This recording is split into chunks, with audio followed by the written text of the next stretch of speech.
Bonjour à tous. Alors aujourd'hui, l'idée est de préparer le réveillon. Alors cette année, on va le faire de façon un petit peu plus originale. On va travailler sur les couleurs. C'est-à-dire que autour du déroulé du menu, vous proposez un accord mets et vin uniquement qu'avec des rosés, uniquement qu'avec des blancs et avec des rouges. Alors pour commencer, les rosés, donc dans l'univers des entrées, où on va retrouver des coquillages, du saumon, qu'il soit frit, qu'il soit mariné, du foie gras, peut-être privilégier des rosés qui soient plutôt orientés autour de la finesse. Alors pour ça, j'ai choisi deux vins aujourd'hui. Alors bien sûr, d'autres fonctionneront très bien. La cuvée Pétale de Rose de Régine Sumer à la Tour-l'Évêque, tout près de Pierrefeu, et la cuvée Fantastique du domaine Sainte-Marguerite à la Londe. Alors leur caractéristique justement, c'est d'être des rosés quand même assez frais, assez élégants et plutôt tournés sur la finesse avec une jolie touche de rondeur, de façon à ce que le mariage se fasse sur la fraîcheur pour les coquillages, cette touche de rondeur justement sur les foie gras et ce caractère très légèrement délicat, épicé et ces notes un petit peu fumées pour fonctionner sur les saumons. Alors, pour les plats, traditionnellement ça va être le chapon, qu'on va travailler par exemple avec des marrons. Alors sachez que le rosé aime bien les épices justement. Alors rajoutez peut-être un peu de cumin ou un peu de curry à votre chapon et là ça marchera très bien.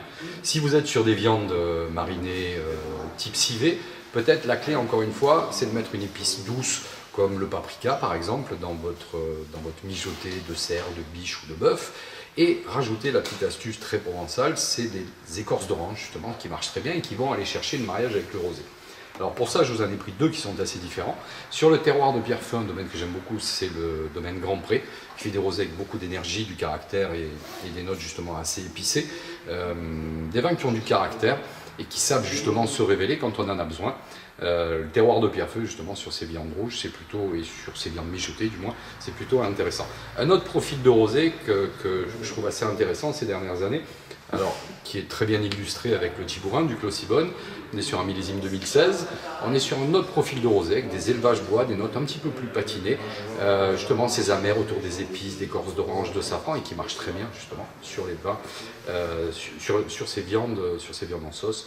Donc je vous le recommande particulièrement. Ça, dans cet esprit, vous allez retrouver aussi à la Navicelle un profil de vin comme ça, à Barbérane par exemple, en Centre-Var où on a des rosés un petit peu plus vineux, plus de caractère, ou sur la Sainte-Victoire avec le Mas du Cadonnet.